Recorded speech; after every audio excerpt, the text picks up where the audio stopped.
Morning to all defence aspirant academy candidates. फिर हम हाजिर हैं आपके एक नेक्स्ट वीडियो के साथ। कल आपको 30 नंबर तक आपको क्वेश्चंस बताएंगे थे, उसके आगे आज हम क्वेश्चन आपको बता रहे हैं। और जो भी डाउट हो हम बार बार ये कह रहे हैं, आप लोग कमेंट बॉक्स में रिप्लाई करिएगा, कमेंट करिएगा, उसका आपको रिप्लाई हम तुरंत देंगे। ओके, तो स्टार्ट करते हैं अपना नेक्स्ट क्वेश्चन। पहला क्वेश्चन है, वायु में ध्वनि की चाल होती है। ऑप्शन ए 5900 मीटर पर सेकेंड, ऑप्शन बी 330 मीटर पर सेकेंड, ऑप्शन सी 3 × 10⁸ मीटर पर सेकेंड, ऑप्शन डी 10 मीटर पर सेकेंड। तो जो इसका करेक्ट आंसर है वो करेक्ट आंसर इसका बी है। जो वायु में ध्वनि की चाल होती है वो 330 मीटर पर सेकेंड होती है। तो कुछ कैंडिडेट सोच रहे होंगे जिसका करेक्ट आंसर है वो सी होगा, 3 × 10⁸ मीटर पर सेकेंड। जबकि जो ये वाली वेव लिखी, जो ये वेलोसिटी लिखी है, ये होती है लाइट की वेलोसिटी, प्रकाश की जो होती है चाल। जो प्रकाश की चाल होती है वो निर्वात या वायु में इसका वेग जो होता है वो हमेशा 3 × 10⁸ मीटर पर सेकेंड ही रहता है। लेकिन जो ध्वनि है इसमें मत कंफ्यूज हो जाना, क्योंकि बहुत लोग इसमें कंफ्यूज हो जाते हैं। जो ध्वनि के लिए है, ध्वनि की निर्वात में जो वेलोसिटी होती है वो 0 होती है, 0, और जो वायु में होती है वो 330 मीटर पर सेकेंड होती है। इन्हीं डाउट्स के लिए आपकी ये क्लास लगाई गई है। चलिए अब नेक्स्ट क्वेश्चन आगे देखते हैं। नेक्स्ट क्वेश्चन है, स्टील में ध्वनि की चाल होती है। ऑप्शन ए 5900 मीटर पर सेकेंड, ऑप्शन बी 330 मीटर पर सेकेंड, ऑप्शन सी 3 × 10⁸ मीटर पर सेकेंड, जो ऑप्शन डी है वो 10 मीटर पर सेकेंड। ये तो कुछ हो ही नहीं सकता, किसी हालत में किसी का है नहीं। जो ए ऑप्शन है, देखो जो बी ऑप्शन था वो था वायु में ध्वनि की चाल 330 मीटर पर सेकेंड, ये थी वायु में ध्वनि की चाल। और जो सी ऑप्शन है ये लाइट की वेलोसिटी है, लाइट की वेलोसिटी है वायु में या निर्वात में। और जो ए ऑप्शन है ये होती है स्टील की चाल, जो स्टील में जो ध्वनि की चाल होती है वो 5900 मीटर पर सेकेंड होती है। इसमें जो 32 नंबर का करेक्ट आंसर है वो करेक्ट आंसर ए होगा। चलिए नेक्स्ट क्वेश्चन 33 नंबर है आपका, वायु या निर्वात में प्रकाश की चाल होती है। अब देखिएगा, अगर ध्वनि होता, ध्वनि में वायु निर्वात लिखकर कभी नहीं आता है, केवल प्रकाश में ही वायु निर्वात लिखकर आता है। तो ये तो जो ऑप्शन ए था ये था ध्वनि की चाल स्टील में, जो ऑप्शन बी था ये था वायु में, केवल वायु में ध्वनि की चाल, केवल वायु में। इससे कभी आप ये मत मान लेना कि जो ध्वनि की चाल है वो निर्वात में भी, निर्वात में कभी होता ही नहीं है। तो जो ए था ये स्टील में थी ध्वनि की चाल, जो ऑप्शन बी है ये था वायु में ध्वनि की चाल, जो ऑप्शन सी था ये प्रकाश की चाल था। तो जो प्रकाश की चाल है यही है 3 × 10⁸ मीटर पर सेकेंड। तो जो करेक्ट आंसर 33 नंबर का है वो सी ऑप्शन इज करेक्ट है, 3 × 10⁸ मीटर पर सेकेंड। इसी को दूसरे शब्दों में कह देते हैं 3 लाख मीटर पर सेकेंड। चलिए आगे बढ़ते हैं। नेक्स्ट क्वेश्चन है, आवर्त गति क्या होता है। आपको इसका डाउट हमने कल बहुत अच्छे से समझाया था कि आवर्त और सरल आवर्त गति में क्या डिफरेंस होता है। कि प्रत्येक आवर्त गति जो है वो सरल आवर्त गति SHM सिंपल हार्मोनिक मोशन हो सकती है, लेकिन प्रत्येक सिंपल हार्मोनिक मोशन SHM आवर्त गति नहीं हो सकती है। इसलिए अब इसका डाउट क्लियर हो ही गया होगा। कल आपको ना हुआ तो कमेंट करिएगा, आपको एक अलग से शॉर्ट वीडियो इसका बना देंगे, उसमें समझ लीजिएगा।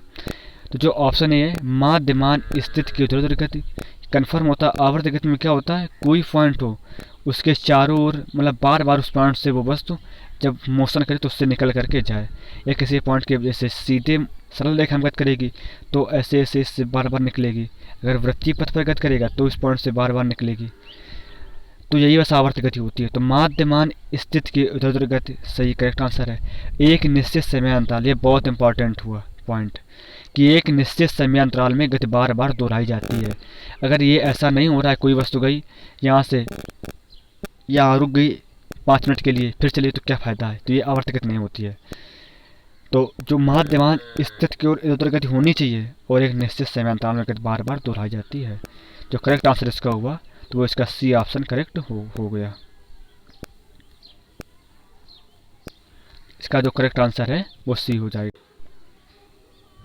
चलिए नेक्स्ट क्वेश्चन जो आपका है वो है सरल आवर्त गति क्या होती है। तो देखो माध्यमान स्थिति की उधर गति होती है सरल आवर्त गति में, ये आवर्त गति में भी होता है। इसीलिए कहा जाता है कि आवर्त गति सरल आवर्त गति हो सकती है, क्योंकि जो त्वरण है वो विस्थापन के अनुक्रमानुपाती होगा, तभी सरल आवर्त गति होती है। ये सरल आवर्त गति का एक डीपली पॉइंट है। मतलब जैसे कुछ चीज़ें होती हैं, कोई स्टूडेंट एग्ज़ाम निकाला, उसने फिजिकल निकाला, तो एक दूसरा स्टूडेंट उसने भी एग्ज़ाम निकाला मगर वो फिजिकल में आउट हो गया, तो क्या कहेंगे, मतलब कि हर एक परीक्षा पास करने वाला स्टूडेंट जॉब पा सकता है। हर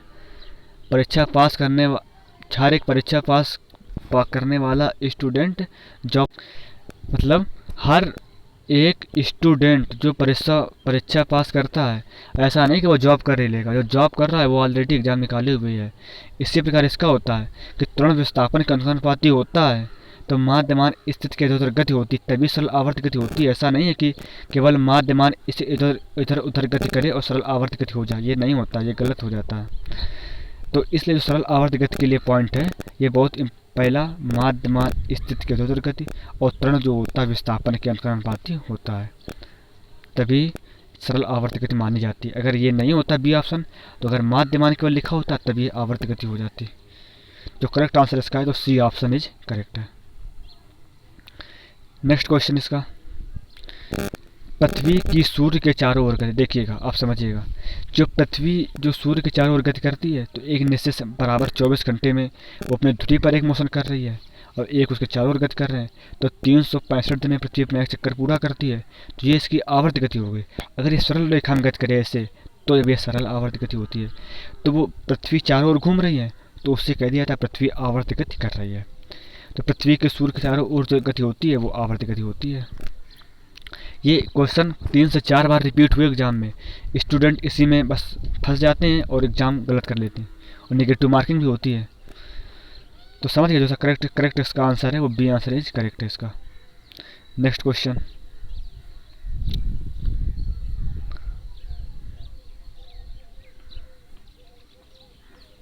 जो इसका नेक्स्ट क्वेश्चन है, सरल लोलक की गति है। देखिए सरल लोलक जो होता है, अब देखिएगा जो उसका माध्यमान बिंदु इधर होता है लोलक का, ये बार बार इस तरफ जाएगा, फिर इस तरफ जाएगा, फिर इस तरफ जाएगा, फिर इस तरफ, तो माध्यमान की गति तो हो ही गई।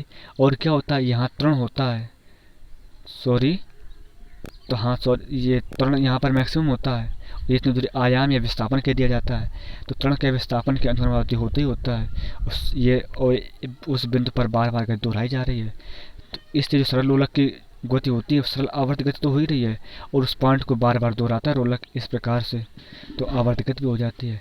इस प्रकार सरल रोलक की दो गतियाँ होती है, आवर्त गति और सरल आवर्त गति है। जो आवर्त गति होती है वो सरल आवर्त गति में ही जो सरल आवर्त गति है वो आवर्त गति में ही आ जाता है।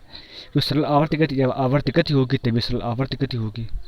आप समझ रहे होंगे अच्छे से, फिर भी डाउट हो आप कमेंट करिएगा। नेक्स्ट क्वेश्चन है, सरल लोलक का आवर्तकाल निर्भर करता है। देखिए आप जानते हैं जो फार्मूला सरल लोलक का वो है T बराबर 2π√L/g। जो L/g है, तो जो देखिए हमने कहा था कोई भी वैसे क्वेश्चन आए हमेशा इसमें ये देखेगा, मतलब उसका फार्मूला आप पहले लिख लीजिएगा। तो इसमें देखो जो आवर्तकाल T होता है ये लेंथ पे भी डिपेंड कर रहा है, ये गुरुत्वीय त्वरण G पर भी दोनों पे डिपेंड कर रहा है। तो ये जो L होता है उसे प्रभावकारी लंबाई कहते हैं, जो G होता है उसे गुरुत्वीय त्वरण कहते हैं। तो प्रभावकारी L लंबाई पर भी निर्भर कर रहा है और गुरुत्वीय त्वरण G है वो उस पर भी डिपेंड कर रहा है। इसलिए सरल लोलक का आवर्तकाल प्रभावकारी लंबाई पर भी डिपेंड करता है, गुरुत्वीय त्वरण G पर भी डिपेंड करता है। तो इसका करेक्ट आंसर उसका होगा सी होगा, उपरोक्त दोनों पर डिपेंड करता है। फिर भी ना आया हो तो आप लोग कमेंट करिएगा, आपको और अच्छे से हम समझाएंगे। नेक्स्ट क्वेश्चन, श्रेणी क्रम में दो स्प्रिंगों के बल नियतांक होते हैं। ये आपको एक बार और बता चुके हैं, आज फिर एक क्वेश्चन रिपीट हुआ है।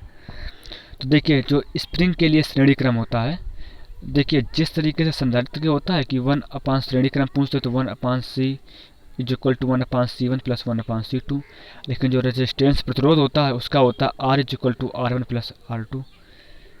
ये है संधारित्र का श्रेणी क्रम में, और ये होता है प्रतिरोध का श्रेणी क्रम में। लेकिन जो बल नियतांक स्प्रिंग का होता है वो कैपेसिटर वाले क्वालिटी को फॉलो करता है। तो इसलिए जो स्प्रिंग का बल नियतांक श्रेणी क्रम में होता है वो होता है 1/k is equal to 1/k1 plus 1/k2। तो इसका जो करेक्ट आंसर उसका होगा बी होगा। अब इसको सॉल्व कर लीजिएगा आप, k1 k2 इसमें लगता है इसको हल करिएगा तो k2 प्लस k1। तो इसको अच्छे से हल करेंगे, इसका यही आएगा k equal to k1 k2 upon k1 plus k2, k is equal to k1 k2 upon k1 plus k2। तो इसका बी ऑप्शन इज करेक्ट है। नेक्स्ट क्वेश्चन देखिएगा।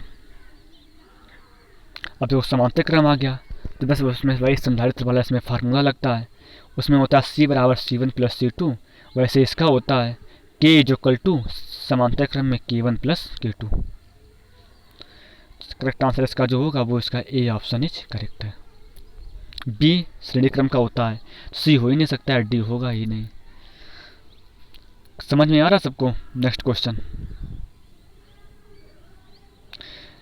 सरल आवर्त गति करते हुए पिंड की गतिज ऊर्जा। ये बहुत इंपॉर्टेंट क्वेश्चन है और ये कई बार एग्जाम में आया है। आज आपको हम बहुत अच्छे तरीके से किसी पिंड की कुल ऊर्जा,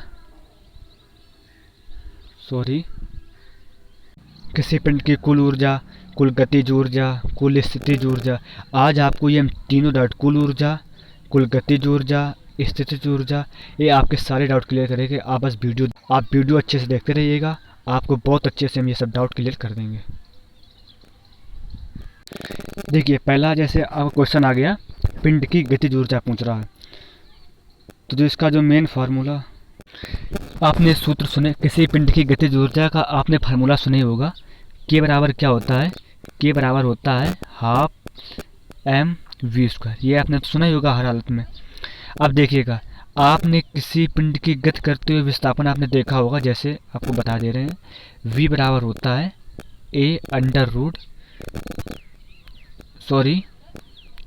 होता है v equal to omega √a² minus y²।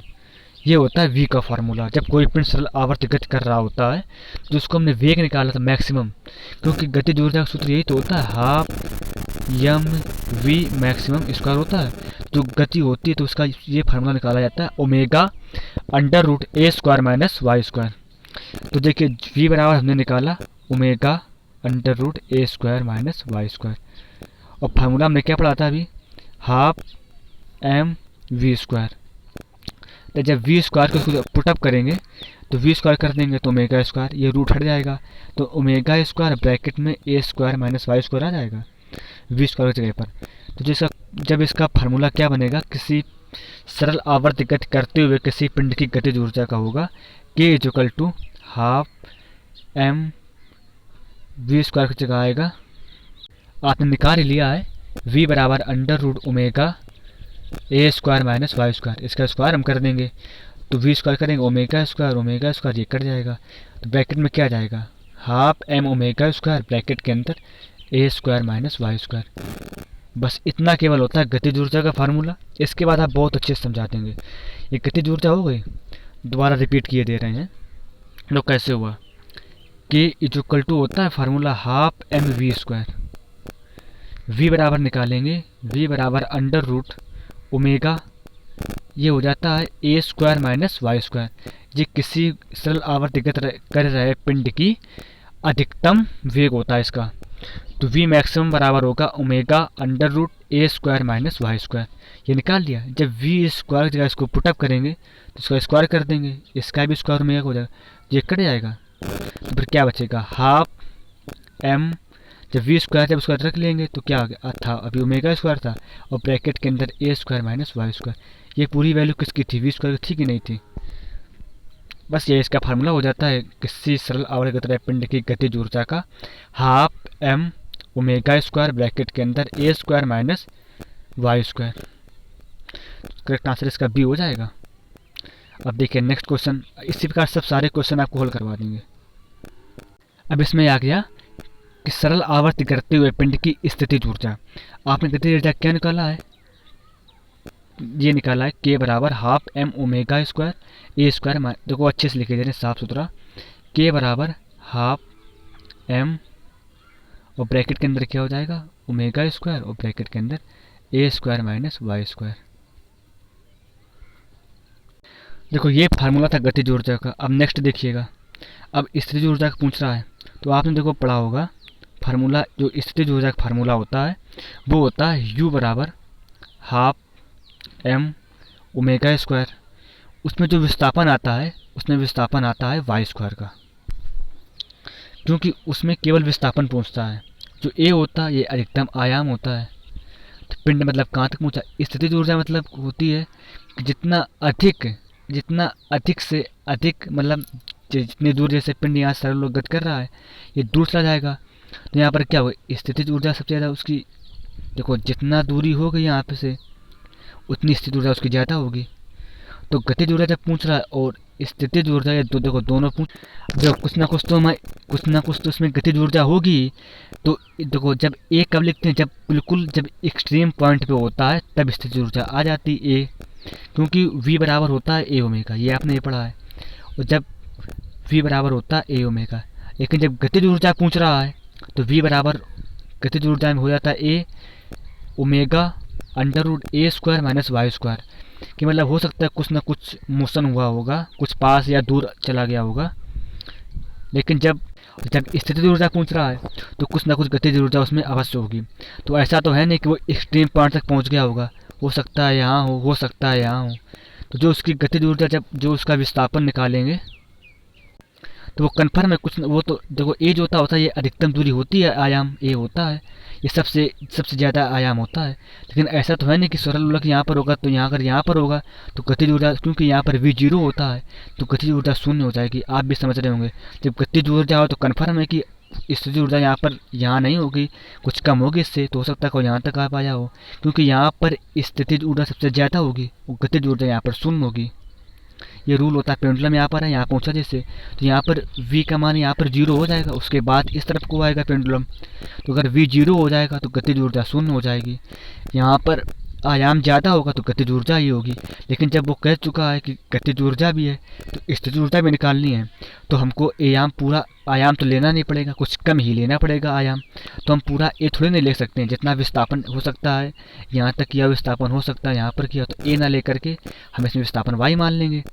तो जब इसका जो निकलेगा फार्मूला स्थितिज ऊर्जा का वो बराबर आ जाएगा हाफ एम ओमेगा स्क्वायर, जो वाई मान लेंगे कि वाई विस्थापन हुआ, और जो गतिज मान लिया था वो मान लिया था जो विस्थापन हुआ है वी बराबर वी स्क्वायर बराबर ओमेगा स्क्वायर ब्रैकेट के अंदर ए स्क्वायर माइनस वाई स्क्वायर। जो करेक्ट आंसर इसका होगा वो करेक्ट आंसर इसका ए हो जाएगा। अगर फिर भी आपको समझ में करना आया हो तो आप कमेंट करिएगा, आपको ज़रूर हम समझाने का प्रयास करेंगे। एक शॉर्ट वीडियो या कमेंट अंदर number box mobile number send कर आपको व्हाट्सएप ग्रुप पे हम समझा देंगे अच्छे से। अब देखिए नेक्स्ट क्वेश्चन जैसे इसमें आ गया सरल आवर्त करते हुए पिंड की कुल ऊर्जा। अब गतिज ऊर्जा हमने क्या निकाली थी, के बराबर half M omega square bracket के अंदर आ गया A square minus Y square. अब स्थितिज ऊर्जा क्या निकालेंगे, अभी निकाली थे हाफ बराबर एम ओमेगा स्क्वायर और वाई स्क्वायर। अब दोनों को जोड़ देंगे तो ई बराबर गतिज ऊर्जा प्लस स्थितिज ऊर्जा। तो जब इसको हल करेंगे तो ये माइनस का वाई आएगा तो कट जाएगा। तो इसमें देखिएगा जब ये कट जाएंगे तो इसमें जब वो कुल एनर्जी बचेगी वो बचेगी ई बराबर हाफ एम ओमेगा स्क्वायर और ए स्क्वायर। कुल ऊर्जा का फार्मूला यही होता है। और आपको ट्रिक बता दें, जब पूछे कुल ऊर्जा तो आपने सूत्र पढ़ा ई बराबर होता है हाफ एम वी स्क्वायर। एक फार्मूला होता है वी बराबर होता है ए ओमेगा। वी बराबर ए ओमेगा होता है, आप समझ गए होंगे अच्छे से। जब इसको यहाँ पर वी की जगह ए ओमेगा पुट करेंगे तो ए स्क्वायर ओमेगा स्क्वायर, तो इसका कुल एनर्जी का फार्मूला बन जाता है ई बराबर ई बराबर आ जाएगा हाफ एम वी स्क्वायर जगह वी बराबर ए ओमेगा, तो ए स्क्वायर और ओमेगा स्क्वायर। नेक्स्ट क्वेश्चन देखिएगा, सरल लोलक की प्रभावकारी लंबाई बढ़ाने पर उसका आवर्तकाल क्या होगा। देखो आपको फार्मूला भी बताया है, टी बराबर होता है 2 पाई अंडर रूट एल अपान जी। जैसे ये एल का मान है, जब एल का मान बढ़ाएंगे तो दोनों प्रोपोर्शनल है, टी बराबर अंडर रूट एल प्रोपोर्शनल है। जब टी बढ़ाएंगे तो कन्फर्म है कि एल बढ़ेगा, तो बस स्पष्ट जब एल बढ़ेगा, बढ़ता है, घटता है, स्थिर रहता है, उपरोक्त में से कोई नहीं। जब T proportional under root L है, जब एल बढ़ाएंगे तो कन्फर्म है टी बढ़ेगा। जब टी बढ़ेगा मतलब आवर्तकाल बढ़ेगा, तो बढ़ता है, इंक्रीज होता है। ऑप्शन ए इसका करेक्ट आंसर है। समझ गए, जो इसका सरल लोलक की प्रभावकारी लंबाई बढ़ाने पर एल प्रोपोर्शनल है टी के, तो जब एल बढ़ाएंगे तो टी भी बढ़ेगा, तो मतलब आवर्तकाल बढ़ता है। नेक्स्ट क्वेश्चन देखिएगा, ये बहुत इंपॉर्टेंट क्वेश्चन है, एग्जाम में 3 से 4 बार रिपीट हुआ है, ध्यान देना थोड़ा। सरल लोलक को द्रव में डुबेने पर उसका आवर्तकाल क्या होता है। आप भी जानते हैं, जैसे कोई पोजीशन है ये वाली, पृथ्वी से नीचे जाने पर भी गुरुत्वाकर्षण का मान घटता है, ऊपर जाने पर भी गुरुत्वाकर्षण का मान घटता है। ये एक बार क्वेश्चन आया था कि पृथ्वी तल से ऊपर जाने पर या नीचे जाने पर गुरुत्वाकर्षण के मान में क्या परिवर्तन आता है। तो ऊपर जाएं या नीचे जाएं, दोनों तरफ आवर्तकाल का मान घटता है। तो जब हम पृथ्वी तल से नीचे, अब ऐसा तो है नहीं कि हम गड्ढा में पेंडुलम डुबोएंगे, तो ये पेंडुलम जो होता है ना कुछ ऊंचाई पर रखा होता है, जैसे नीचे करेंगे तो। और देखिएगा, जब हम पानी में डुबोते हैं तो कुछ उसमें विक्षेपक बल भी लगेगा। जैसे पेंडुलम पानी में हमने से यहाँ पर डुबो दिया, तो पानी कुछ ना कुछ विरोध करेगा, नहीं करेगा। तो जैसे वैसे भी उसका आवर्त जैसे विरोध करेगा तो धीरे धीरे पेंडुलम घूमेगा, तो मतलब जो इसका एक जो दोलन होगा वो काफ़ी टाइम लगेगा। और फिर पानी के अंदर गुरुत्वाकर्षण का मान घटता है, डिक्रीज होता है। सॉरी, जो जी होता है वो जी डैश से भी कम हो जाता है, इसलिए उसका जो होता है गुरुत्वाकर्षण का मान घट जाता है। तो फार्मूला क्या होता है, टी बराबर 2 पाई अंडर रूट एल अपान जी। जब जी घटता है, तो जब जी घटेगा तो कन्फर्म है कि जो टी बराबर 1 अपान जी, तो जो टी इक्वल होता है वो 1 अपान अंडर रूट जी के प्रोपोर्शनल होता है। तो अगर यहाँ पर जी का मान घटेगा तो कन्फर्म है, जैसे देखिएगा आपको कन्फर्म क्लियर कर दें, T proportional 1 upon under root g होता है। यहाँ पर जी का मान घटेगा तो कन्फर्म है कि टी का मान बढ़ेगा, जब ये घटेगा तो टी का मान बढ़ेगा। तो यहाँ पर जब गुरुत्वाकर्षण का मान घटता है तो जो सरल लोलक का आवर्तकाल है वो बढ़ जाता है। अब पानी में डुबोएं या उसको किसी ऑयल में डुबो दें या उसको दूध में डुबो दें, तो हमेशा यही रहेगा टी प्रोपोर्शनल 1 अपान जी। तो किसी में डुबोने पर जो होता है आवर्तकाल जी का मान घट जाता है, तो आवर्तकाल टी का मान बढ़ जाएगा।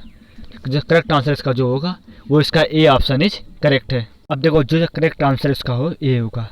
तो हमेशा आप याद रखिएगा, जब भी टी प्रोपोर्शनल रूट एल के होता है और जो टी प्रोपोर्शनल होता है वो 1 अपान अंडर रूट जी के होता है। तो जब जी का मान इंक्रीज होगा तो टी का मान घटेगा, जस्ट अपोजिट होता है। जब जी का मान घटेगा तो टी का मान इंक्रीज होगा। जब एल का मान इंक्रीज होगा तो कन्फर्म है टी का मान भी इंक्रीज होगा। और जब टी एल का मान घटेगा तो कन्फर्म है टी का मान भी घटेगा। इसलिए यहाँ पर जी का मान घट रहा है, तो उसको जब द्रव में डुबो रहे तो जी का मान घट रहा है, तो कन्फर्म है टी का मान बढ़ेगा, इसलिए उसका आवर्तकाल बढ़ जाता है।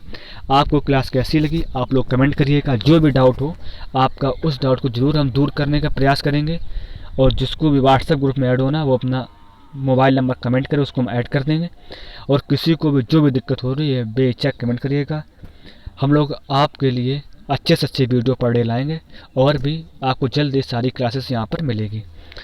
Okay brothers, love you all, bye bye, जय हिंद।